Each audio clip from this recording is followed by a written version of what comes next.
Halo semuanya, jumpa lagi dengan saya Rahel dalam Gracia Community online experience kita hari ini. Teman-teman, apa kabarnya nih? Semoga teman-teman dalam keadaan yang baik-baik saja ya. Saya senang sekali dapat menyapa teman-teman semuanya di tempat ini, baik teman-teman yang Kristen maupun yang non-Kristen, baik Anda dari Purwokerto ataupun di luar Purwokerto. Saya ucapkan selamat bergabung dengan kami. Nah teman-teman, untuk teman-teman khususnya yang suka film nih, pasti udah gak asing lagi sama yang namanya plot twist, atau sebuah kejadian yang gak kita duga-duga tapi ada dalam sebuah alur cerita. Nah, saya sendiri adalah salah satu penggemar film berplot twist karena sangat menarik sekali untuk diikuti dan seringkali saya terkejut dengan plot yang ada dalam cerita ini teman-teman. Nah, seringkali pasti kita mengalami hal ini dalam kehidupan kita ya teman-teman. Sebuah kejutan-kejutan yang gak kita duga-duga. Kita seringkali mempersiapkan segala sesuatu dengan baik, merancangnya dengan begitu mulus, dengan harapan untuk mendapatkan hasil yang baik juga. Namun seringkali yang terjadi adalah hal sebaliknya. Sehingga ini seringkali membuat kita kecewa, sedih, dan tidak menduga hal ini akan terjadi. Dan bahkan terkadang kita akan membuat plan B atau rencana yang lain supaya hasil yang kita harapkan di awal bisa tetap terjadi. Namun tidak sedikit juga teman-teman yang memilih untuk berhenti dan pasrah begitu aja. Nah, gimana nih sama teman-teman? Apakah teman-teman sedang atau pernah mengalami hal ini? Plot twist, itu adalah tema renungan firman Tuhan kita yang akan disampaikan oleh Ibu Feni Aryasih. Namun sebelumnya rekan saya Betty bersama dengan GCC Band akan menyanyikan sebuah lagu. Dan untuk informasi, tayangan khotbah dan pujian pada hari ini adalah rekaman ibadah minggu lalu dan semuanya sudah melalui protokol kesehatan yang ketat. Jadi teman-teman jangan kemana-mana ya, tetap stay di channel ini. Dan selamat menyaksikan, Tuhan Yesus memberkati. Kau hadir, kau bertata dalam setiap pujian kami. Bersama-sama bertepuk tangan Bapak Saudara.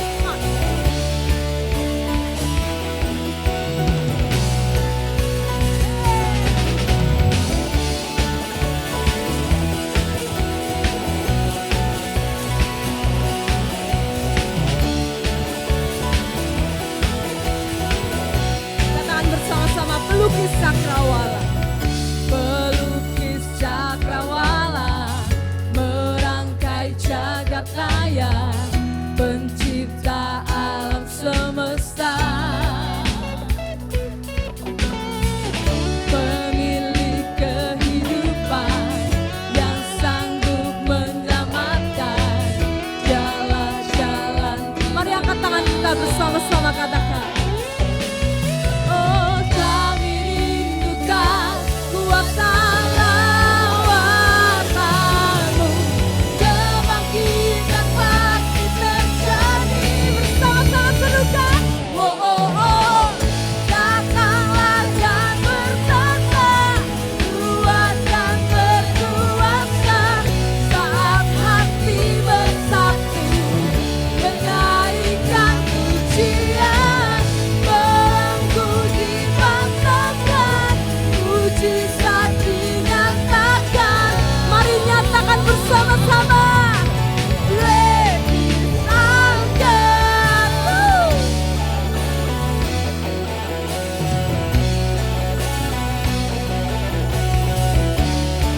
Pemilik kehidupan, hanya Yesus namanya.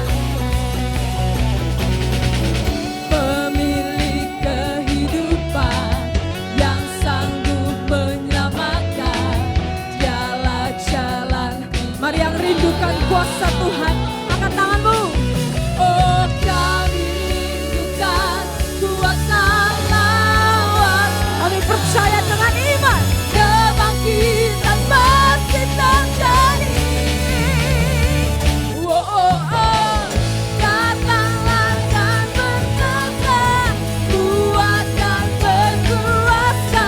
Kami satukan hati kami, memberikan pujian yang terbaik. Mengpuji-patahkan mujizat-Nya. Mari nyatakan bersama-sama. Come on. Great is our God. Mari bertepuk tangan di atas kepala kita bersama-sama. Come on.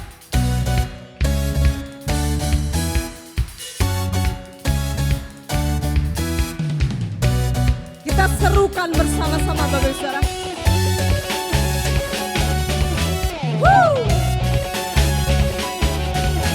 Woo! Boleh lebih keras lagi buat Tuhan kita, Pak. Woo! Sekali lagi. Woo!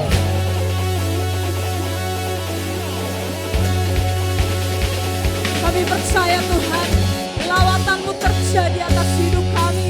Mari yang percaya angkat tangan-Mu nyanyikan.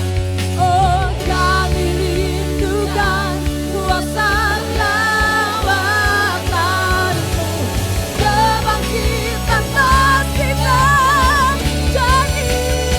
Oh, datanglah dan berkata, kuatkan berkuasa saat hati bersatu, menaikkan pujian, mengampuni batakan, mujizat dinyatakan.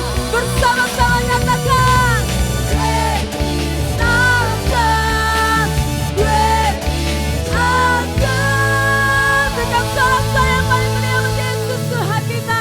Terpujilah nama-Mu Tuhan.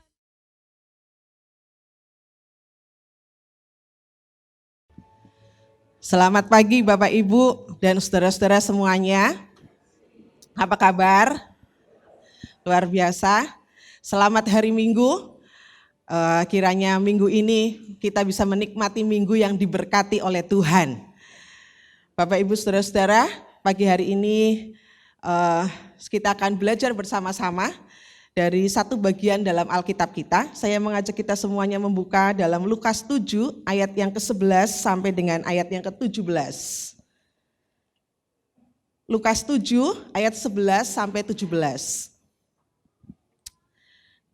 Kita akan membacanya bersama-sama karena ayatnya hanya 6. Kita akan baca bersama-sama supaya kita juga diberkati dengan pembacaan Alkitab. Hitungan ketiga kita akan mulai. 1, 2, 3. Kemudian Yesus pergi ke suatu kota yang bernama Nain. Murid-muridnya pergi bersama-sama dengan dia dan juga orang banyak menyertainya berbondong-bondong. Setelah ia dekat pintu gerbang kota, ada orang mati diusung keluar. Anak laki-laki, anak tunggal ibunya yang sudah janda, dan banyak orang dari kota itu menyertai janda itu. Dan ketika Tuhan melihat janda itu, tergeraklah hatinya oleh belas kasihan. Lalu ia berkata kepadanya, jangan menangis. Sambil menghampiri usungan itu, ia menyentuhnya. Dan sedang para pengusung berhenti, ia berkata, hai anak muda, aku berkata kepadamu, bangkitlah. Maka bangunlah orang itu dan duduk dan mulai berkata-kata.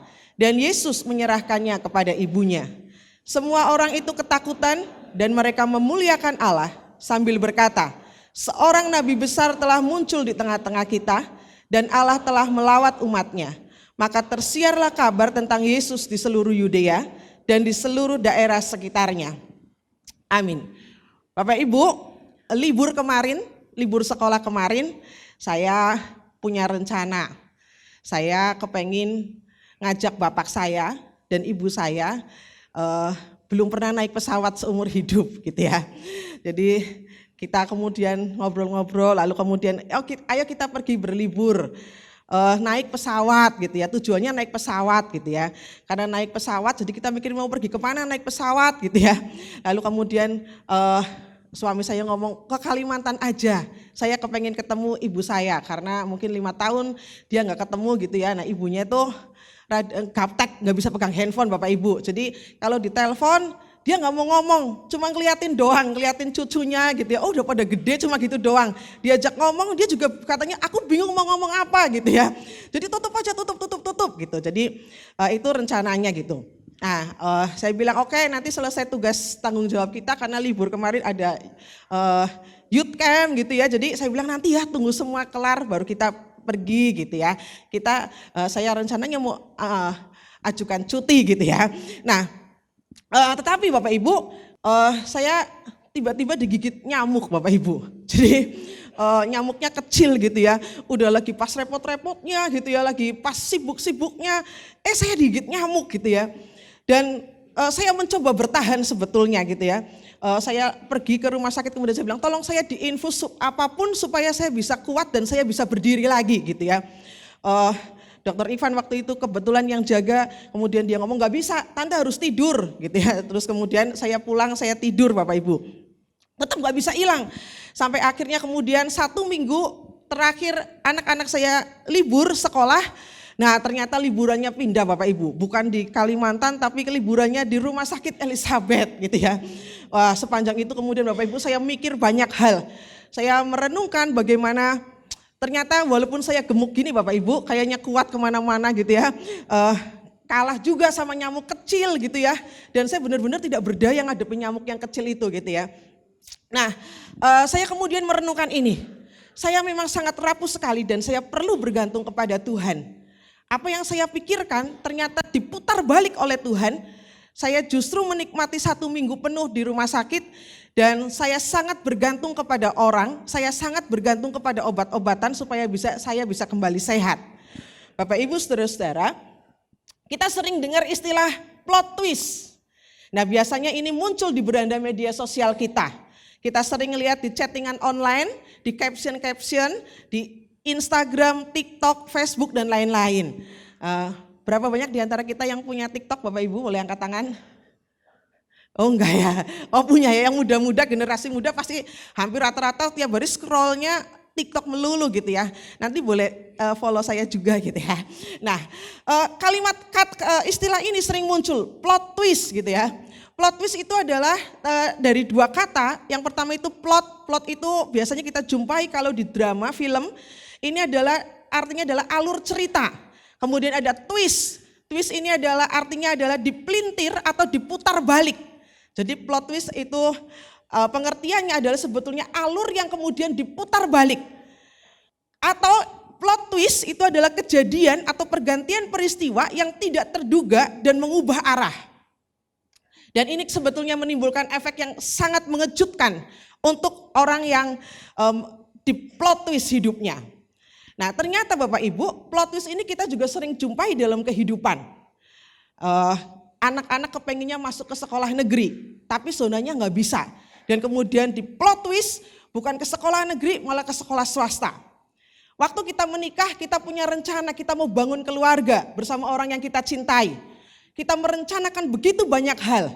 Tetapi kemudian di tengah jalan ternyata pasangan kita lebih dulu pulang ke rumah Tuhan. Dan sepertinya kita di plot twist, kita dari ibu rumah tangga biasa, kita anak yang seharusnya orang tua bertanggung jawab. Kemudian kehidupan kadang-kadang membuat kita di plot twist dan kita kemudian menjadi tulang punggung keluarga. Kadang-kadang kita semuanya di plot twist dalam finansial kita. Kita punya bisnis yang terencana, kita punya rekan bisnis yang terencana. Tapi satu hari ternyata teman kita berkhianat. Atau kalau kita lihat sekarang ini pasar-pasar sepi banget ya. Sampai di Pasar Wage penjual-penjual pada nabuhin kaleng-kaleng gitu ya. Karena gak ada yang beli gitu ya. Semuanya pada diem aja. Waktu finansial kita di plot twist, kita kemudian kita begitu terkejut dan kita mengalami berbagai macam ketakutan atau kesehatan. Kayak saya tadi Bapak Ibu, saya senang rajin minum vitamin Bapak Ibu, vitamin C diminum, vitamin D diminum. Katanya vitamin aja nggak cukup, perlu di bawah sinar matahari. Saya juga kalau itu saya keluar, saya sengaja panasan, tapi tetap aja saya diet juga Bapak Ibu. Karena saya kepengen sehat gitu ya, kurus bonus katanya, tapi ya kurus nomor 1 sih sebetulnya gitu ya. Dari 86 kilo Bapak Ibu, hari ini saya buka, saya turun Bapak Ibu, saya pakai intermittent fasting, jadi saya cuma makan 1 kali 16 jam puasa. 1 kali makan itu saya turun Bapak Ibu, gak tanggung-tanggung, jadi 75 kilo. Wah jadi saya udah seneng banget itu 75 kilo gitu ya. Goal saya 65 kilo gitu ya. Jadi masih 10 kilo lagi mesti nurunin. Tapi waktu lagi giat-giatnya diet Bapak Ibu, ternyata ambruk juga gitu ya. Dan saya harus kembali makan 3 kali sehari. Jadi ya hari ini saya rada gemukan sedikit gitu ya. Saya mungkin perlu men-plot twist cara makan saya supaya bisa tubuhnya ideal seperti semua yang ini, tapi yang penting sehat. Nah Bapak Ibu, sampai kemudian banyak sekali tulisan di TikTok, di Facebook, di Instagram begini. Yang disangka-sangka akan lancar berujung kandas. yang tidak diharap-harapkan malah jadi hal yang menyenangkan. Secanggih apapun saya mengatur rencana, ternyata bukan saya sutradaranya. Hidup memang penuh dengan plot twist. Nah, Bapak Ibu Saudara-saudara, pagi hari ini kita semuanya akan belajar dari seorang ibu yang sangat biasa sekali. Kalau tadi kita baca dalam Lukas pasal yang ke-7 tadi, ini ditulis oleh seorang dokter yang bernama Lukas. Dia adalah pengikut Yesus yang kepengen sekali temannya bernama Theophilus. Kemungkinan besar Theophilus ini adalah orang yang terpandang dan cukup kaya. Dia kepengen banget sahabatnya ini juga mengenal dan ikut Yesus. Yang menarik dari tulisan Lukas, Bapak Ibu. Lukas itu menulis tentang kehidupan, kematian, dan kebangkitan Tuhan Yesus. Dan kemudian dia menceritakan dalam Injil Lukas ini, ada begitu banyak orang, ada begitu banyak pribadi, satu persatu ditemui oleh Tuhan Yesus. Dan ini yang Tuhan Yesus kerjakan. Tuhan men-plot twist hidup mereka. Antara lain, orang kusta yang sangat rapuh dan tidak punya identitas. Begitu berjumpa dengan Kristus, Tuhan balik hidupnya dari pribadi yang sangat kesepian, dia kembali bisa bersama dengan teman-teman dan keluarganya. Lukas juga mencatat ada seorang mafia pajak yang namanya Lewi. Dia begitu serakah, dia begitu mementingkan diri sendiri. Tapi begitu berjumpa dengan Yesus, kemudian hidupnya diubah oleh Tuhan, diputar balik oleh Tuhan, diplot twist oleh Tuhan, dan Lewi kemudian menjadi salah satu pengikut Yesus yang bisa memperbaiki hidupnya. Nah Bapak Ibu, pagi hari ini kita berjumpa dengan seorang janda di Nain. Anaknya laki-laki pemuda yang sudah cukup dewasa. Dan seorang wanita ini saat dijumpai Tuhan, dia dalam keadaan yang tidak berpengharapan. Karena baru saja ditinggal mati oleh anak satu-satunya, anak tunggalnya, yang sebetulnya ini adalah harapan terbesar perempuan ini. Tetapi hari itu dia bahkan tidak bisa melihat siapapun karena pengharapannya habis. Nah pagi hari ini kita akan belajar bersama-sama dari Tuhan Yesus. Bagaimana seorang janda ini kemudian mengalami plot twist dalam hidupnya. Dan dalam kisah yang akan kita bahas bersama-sama, Tuhan Yesus enggak sendirian. Tuhan ajak murid-muridnya, 12 muridnya diajak. Tentu Yesus mau mengajarkan sesuatu kepada para murid yang diajaknya. Ada 3 hal pagi hari ini Bapak Ibu. Yang pertama, Tuhan menggerakkan belas kasihan di hati kita. Ayat yang ke-13.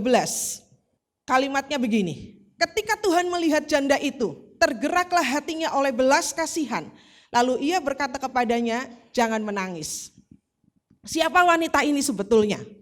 Wanita ini enggak disebutkan namanya, itu artinya wanita ini wanita biasa yang sangat sederhana sekali. Dari status pernikahannya kemudian kita mendapati dia itu janda ditinggal mati oleh suaminya. Nah stigma di Israel pada waktu itu kalau sampai ada istri yang ditinggal mati suaminya apalagi masih di usia muda, maka kemungkinan besar perempuan ini dihukum oleh Tuhan. Jadi stigmanya mengerikan sekali ya. Jadi menanggung kehilangan suaminya saja, perempuan ini sudah sangat rapuh sekali. Tapi dia punya pengharapan, anak laki-lakinya. Anak laki-lakinya ini sudah besar, sudah dewasa. Jadi seharusnya menurut tradisi di Israel, janda ini punya pengharapan pada anak laki-laki itu karena begitu suaminya meninggal yang tanggung jawab anak lelakinya, termasuk dalam hal finansial. Janda ini tidak kenal Yesus. Dia tidak beriman kepada Yesus. Mungkin janda ini juga tidak tahu siapa itu Yesus. Kalau kita memperhatikan Bapak Ibu, janda ini juga tidak meminta pertolongan Tuhan. Mungkin karena rasa kehilangan yang begitu besar, dia hanya bisa menangis. Dia bahkan waktu anaknya mati, iring-iringan jenazahnya mau dibawa untuk dimakamkan, ia bahkan tidak mempedulikan siapa orang-orang yang lewat di sekitarnya. Termasuk janda ini tidak melihat Yesus bersama dengan murid-muridnya, saking tidak berdayanya dia. Nah Bapak Ibu, kalimat yang menarik kemudian Lukas mencatat, waktu Tuhan melihat kerapuhan janda itu, Lukas mencatat tergeraklah hatinya dengan belas kasihan. Nah ada kata penghubung yang menarik, kata penghubungnya adalah lalu gitu ya. Lalu kemudian Tuhan berkata, jangan menangis kepada janda itu. Yesus kemudian menghentikan rombongan iring-iringan jenazah menuju ke pemakaman. Bapak Ibu, dari sini kita belajar. Belas kasihan ternyata menggerakkan Tuhan untuk bertindak. Ini hal yang cukup penting buat kita semuanya. Belas kasihan Tuhan tidak bergantung kepada iman kita. Tidak peduli besar atau kecil iman kita. Dia tetap Allah yang limpah dengan belas kasihan. Tidak peduli kita meminta atau tidak. Dia tetap Allah yang sangat limpah dan sanggup memberi belas kasihan. Bapak Ibu, Tuhan, kalau kita sudah mengalami belas kasihan Tuhan yang begitu melimpah, kadang-kadang Tuhan juga menggerakkan dalam hati kita belas kasihan. Tuhan kadang-kadang menggelitik hati kita dengan belas kasihan. Belas kasihan yang nyata ternyata bukan hanya menghancurkan hati kita, tetapi juga menggerakkan otot kita seperti Yesus. Dia bukan hanya merasa kasihan, tapi Yesus kemudian juga melakukan sebuah tindakan. Nah Bapak Ibu, ujian belas kasihan itu adalah tindakan. Dan lawan dari belas kasihan itu adalah ketidakpedulian. Berapa sering kita mengalami pertolongan Tuhan. Dan kadang-kadang kita merasakan Tuhan hadir, Tuhan dekat sekali dengan kita. Hidup kita sudah pernah di plot twist. Dari kita yang tadinya hidup tanpa tujuan, Tuhan kasih kita tujuan yang benar. Kadang-kadang hidup kita nggak beraturan, Tuhan kasih tujuan hidup. Dan kita mulai jalannya benar.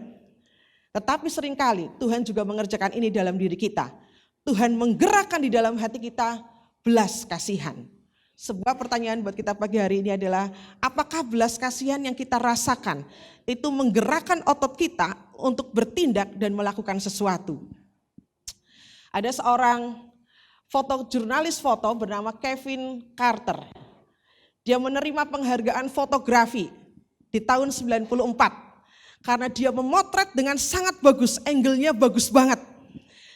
Yang dia potret adalah seorang gadis kecil yang terjatuh ke tanah karena dia kelaparan. Gadis itu sedang merangkak menuju pos bantuan makanan. Tapi di belakang gadis itu ada berdiri seekor burung nasar yang sedang menunggu kapan wanita kecil ini mati dan dia siap untuk memakan bangkai wanita tersebut. 20 menit Kevin menunggu. Bukan Kevin Sugito, Kevin Carter gitu ya. 20 menit fotografer ini menunggu apa yang terjadi ya. Dia tungguin gadis kecil ini terus merangkak sambil kesakitan. Setelah 20 menit kemudian dia tertarik, ada sesuatu yang menarik perhatiannya, kemudian dia pergi meninggalkan itu setelah dia menjepret kameranya. Setelah foto itu tersebar dan dia mendapatkan penghargaan nomor 1, kemudian begitu banyak orang bertanya kepada Kevin. Pertanyaannya adalah begini, gimana nasib gadis kecil yang kamu foto? Apakah dia masih hidup? Apakah dia mendapatkan bantuan? Atau apakah dia mati dan burung itu kemudian bisa memangsa mayatnya?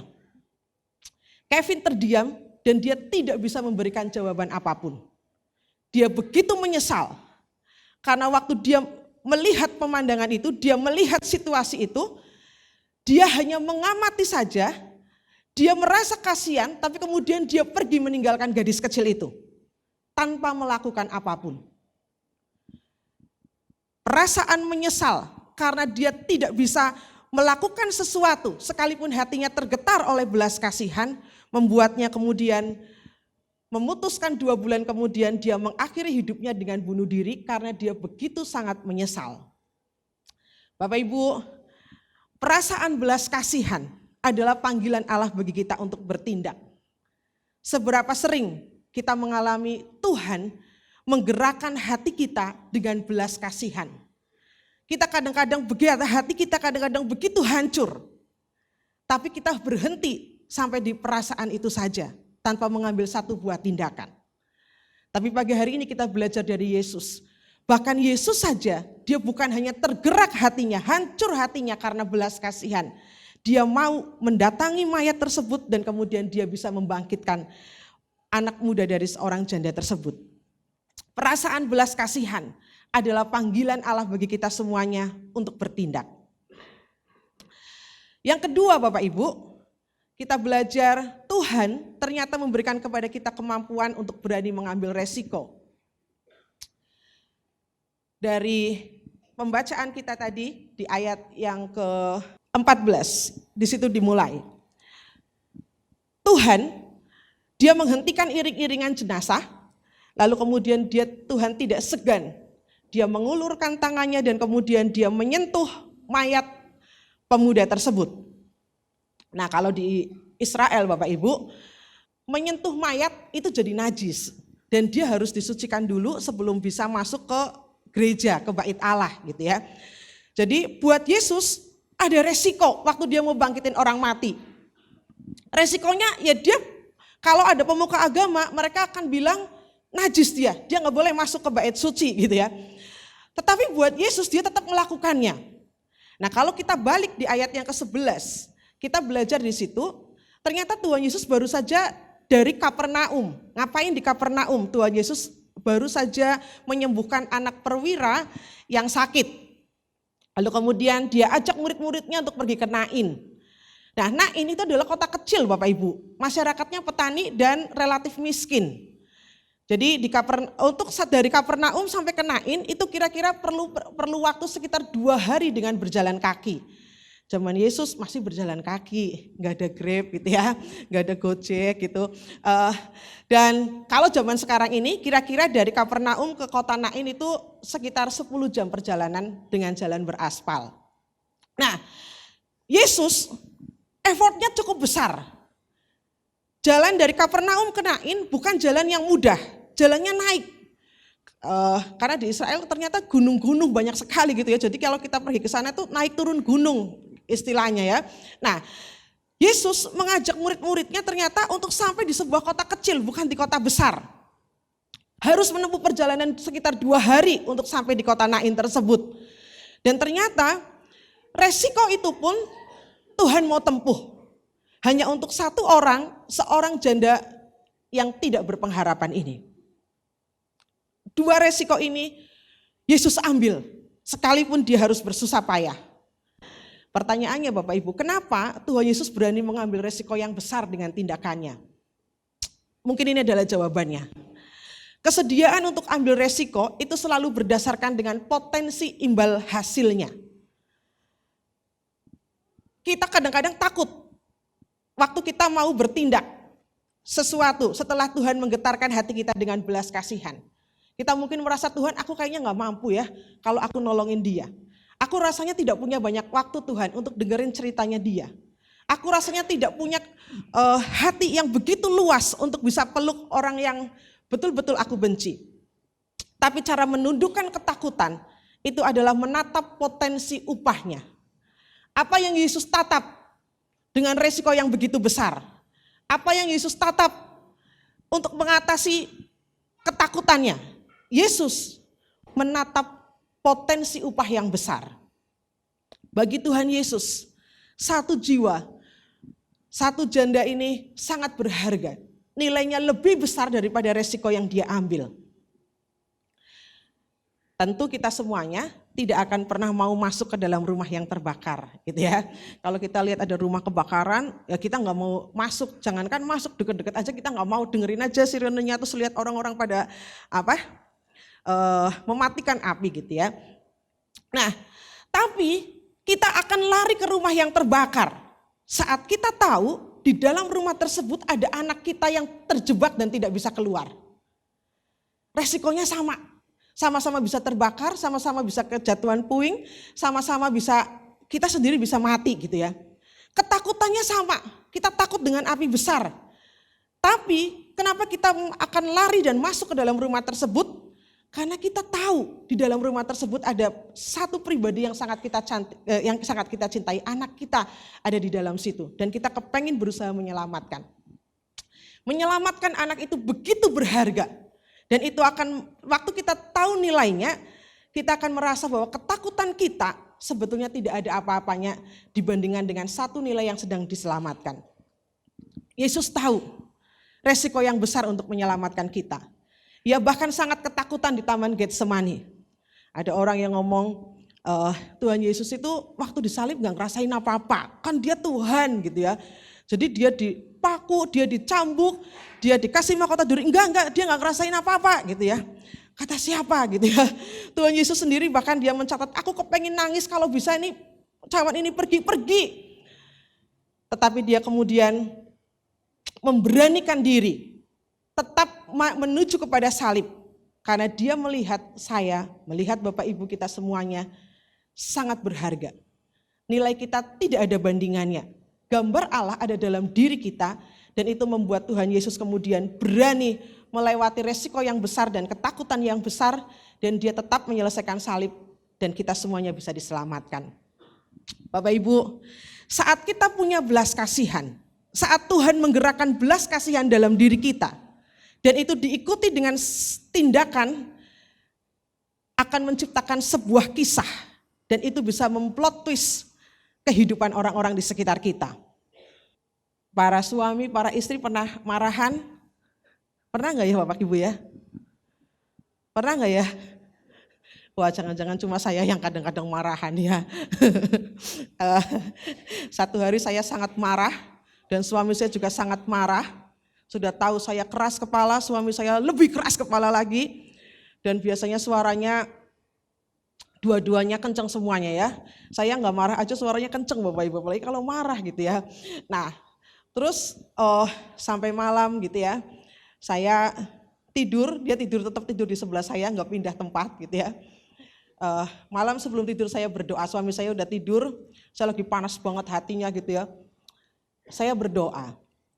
Nah, waktu saya berdoa, biasanya kita kalau diajarin berdoa membuka mata, menutup mata gitu ya. Kalau saya ngajar di sekolah minggu juga, ayo kita lipat tangan, tutup mata, kita akan berdoa gitu ya. Nah, saya malam itu berdoa, tapi saya nggak tutup mata Bapak Ibu. Saya lihat wajah suami saya yang menjengkelkan ini gitu ya. Saya lihatin dia lagi tidur. Saya berdoa, wah Tuhan aku marah banget loh gitu ya.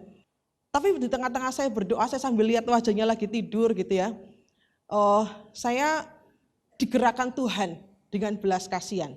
Saya makin lama saya lihat wajahnya Bapak Ibu, saya makin hatinya makin terenyuh ya. Wah iya ya, dia udah jauh-jauh pergi dari Kalimantan cuma nemenin saya hidup gitu ya.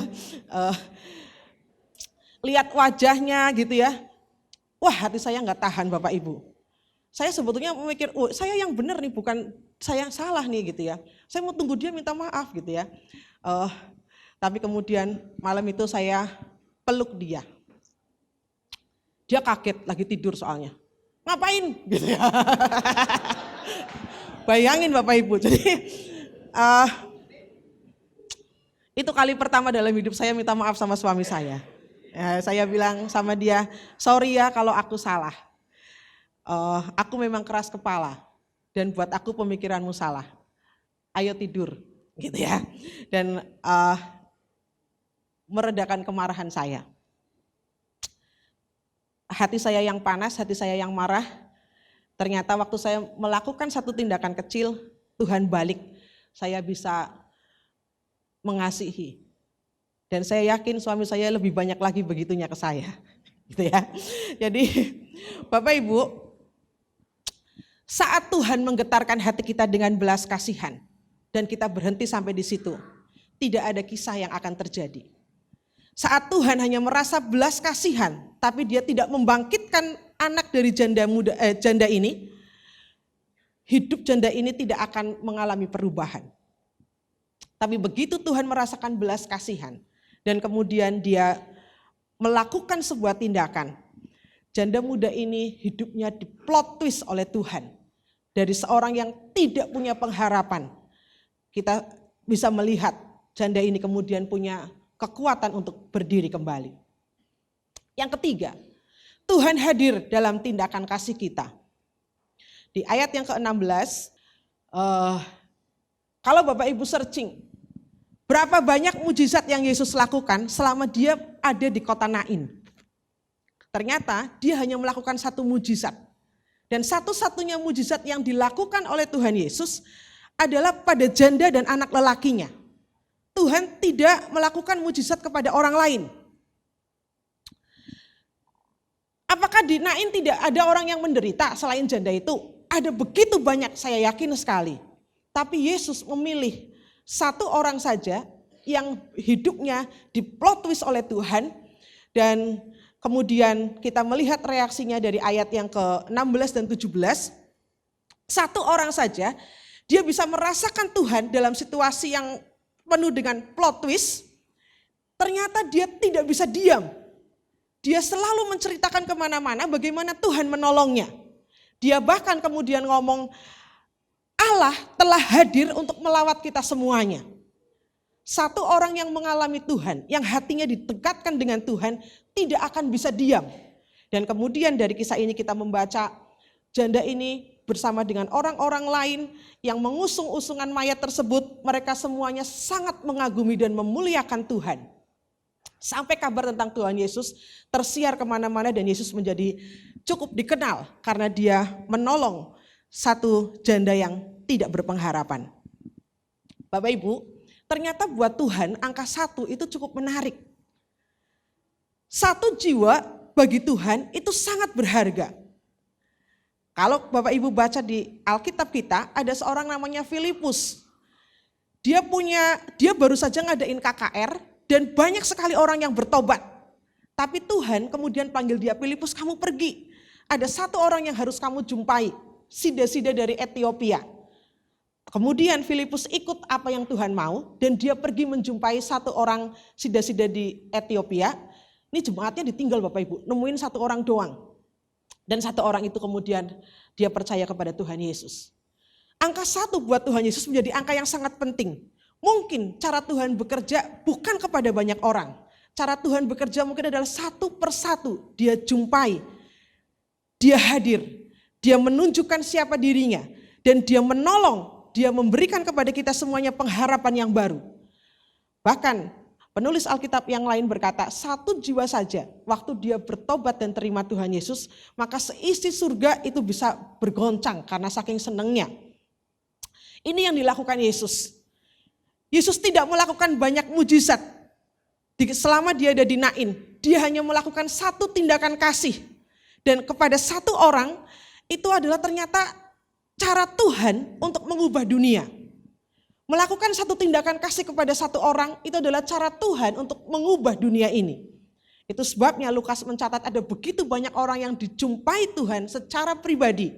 Dan mereka semuanya ternyata sampai hari ini termasuk kita semuanya bisa punya hubungan relasi yang sehat dengan Tuhan. Bapak Ibu, saat Tuhan menggerakkan hati kita dengan belas kasihan dan kita meminta kekuatan Tuhan untuk melakukan sebuah tindakan kecil. Kadang-kadang kita berpikir, biar orang lain aja yang tolongin dia, karena aku tidak punya kemampuan yang cukup. Kalau aku tolong satu, ada begitu banyak orang yang tidak bisa kita tolong. Tetapi kasih karunia Allah sangat cukup bagi kita untuk melakukan satu tindakan kasih kepada satu orang. Mungkin satu orang itu adalah orang yang sangat sulit. Mungkin satu orang itu adalah orang yang sangat menguras tenaga kita, menguras energi kita, menguras emosi kita.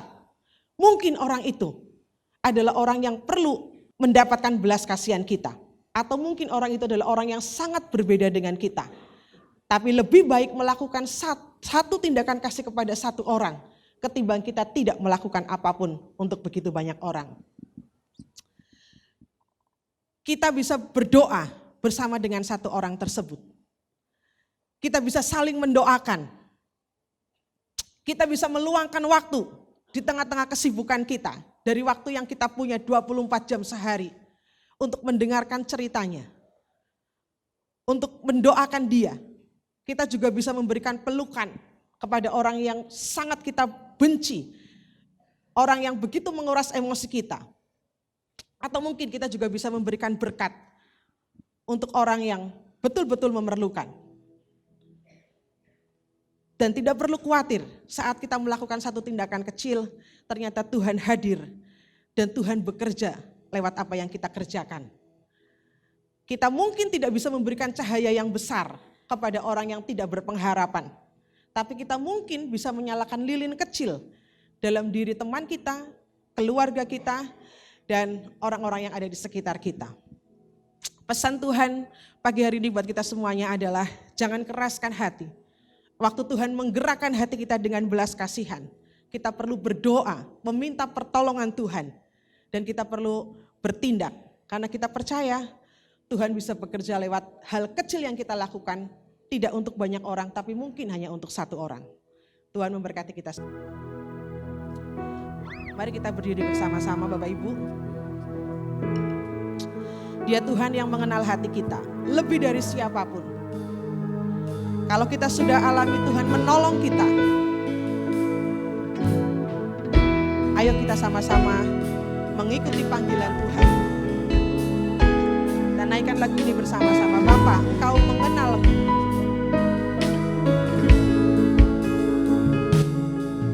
Bapa, Engkau mengenalku lebih dari siapapun. Engkau tahu ceritaku dan isi hatiku.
Kami bersyukur kepadamu ya Tuhan, karena pagi hari ini kami bisa beribadah bersama-sama di rumah Tuhan. Terima kasih untuk pesan Tuhan bagi kami. Kami percaya Tuhan adalah pengendali kehidupan yang limpah dengan belas kasihan. Kami merasakan Tuhan sudah menolong kami, tetapi seringkali Tuhan juga menggerakkan hati kami dengan belas kasihan saat kami melihat orang-orang di sekitar kami. Beri kami kepekaan bahwa saat kami digerakkan oleh belas kasihan, kami sadar betul itu adalah panggilan Tuhan untuk kami bertindak. Tolong kami juga agar kami bisa melihat nilai yang berharga dalam setiap orang yang kami jumpai, sama seperti Tuhan melihat setiap orang itu berharga. Bapak Ibu dan saudara-saudara yang dikasihi Tuhan, mari kita tadahkan dan mengarahkan hati kita untuk menerima berkat dari Tuhan. Tuhan memberkati dan melindungi engkau. Kiranya Tuhan memberkati usaha pekerjaanmu, rumah tanggamu, keluargamu diberkati oleh Tuhan. Pendidikan dan sekolah anak-anakmu diberkati oleh Tuhan. Segala persembahan yang sudah dan yang akan kau berikan kepada Tuhan pagi hari ini akan dikembalikan oleh Tuhan dengan berlimpah-limpah. Dan apapun yang dikerjakan oleh tanganmu, Tuhan membuat berhasil. Berkat dari Allah Bapa, kasih sayang dari Tuhan Yesus Kristus, serta persekutuan Roh Kudus menyertai, memberkati kita sekalian. Dalam nama Tuhan Yesus Kristus, Juru Selamat kami sudah berdoa. Amin.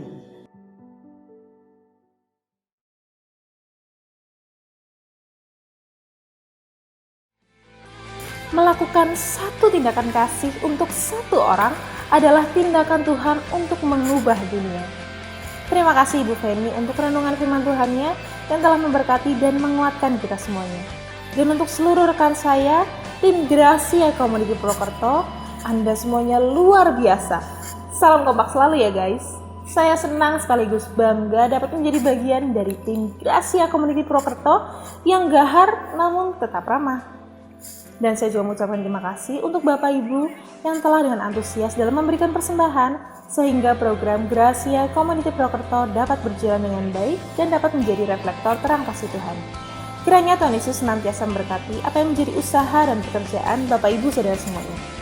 Dan bagi Bapak Ibu yang rindu untuk memberikan persembahan, Bapak Ibu bisa memasukkan amplop ke kotak persembahan yang telah tersedia di gereja, atau Bapak Ibu bisa mentransfer melalui nomor rekening yang telah tertera di layar Anda.